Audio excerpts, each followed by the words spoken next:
He woke to the smell of cedar smoke and morning earth, a scent that did not belong to his past or to any place he could remember calling home.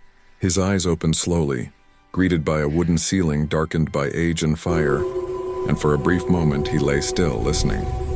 Outside, beyond the thick log walls, footsteps moved in disciplined rhythm, many of them quiet, controlled, waiting.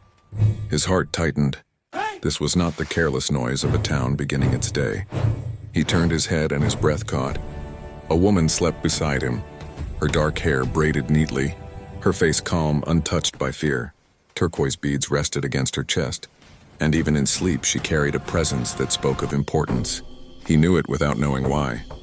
The deeper fear came with the realization that he had no memory of how he had come to lie there beside her. He pushed himself up slowly, noticing his clothes were still on, as if sleep had claimed him without permission. The room was simple but deliberate. A rifle mounted on the wall with purpose, dream catchers swaying gently in the morning draft, a coiled rope worn smooth by years of use. Nothing here was accidental.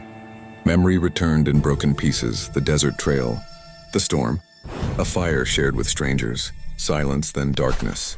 The woman stirred and opened her eyes. She did not scream. She did not recoil. She studied him calmly and said, "You should not move. The sun is almost up." Her words carried a weight he did not yet understand. When he asked who she was, she replied simply, "I am the chief's daughter.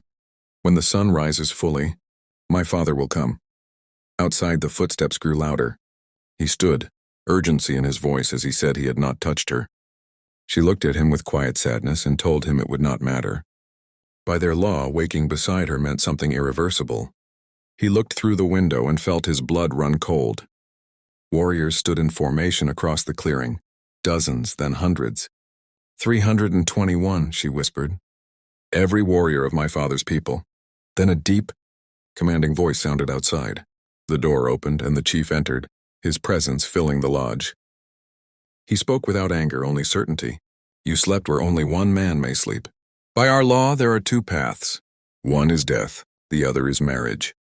Silence crushed the space between them as dawn broke fully, and fate stood waiting. The quiet that followed was heavier than any threat. Death or marriage spoken with equal calm. The man chose his words carefully, declaring he had not come to dishonor anyone and would not run from the law. The chief said words meant nothing without proof. They stepped into the clearing where golden dawn light washed over the warriors. A circle was drawn in the earth. The chief announced the test. The man would ride into the open land until the sun stood high. He would take no rifle, only a blade. Strength would keep him alive.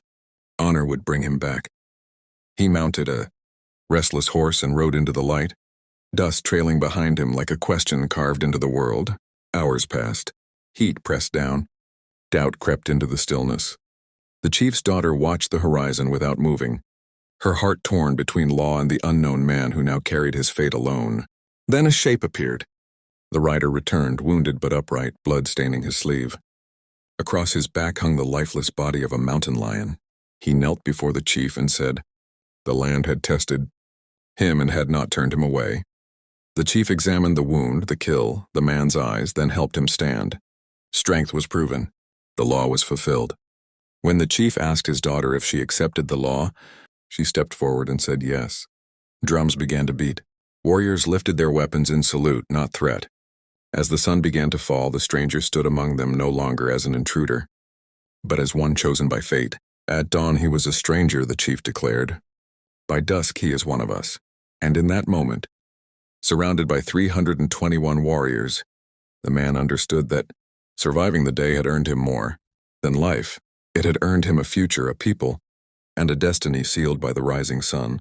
If this story pulled you into its danger, honor, and destiny, subscribe to the channel for more powerful stories where a single night, a single choice, and a single sunrise can change a life forever.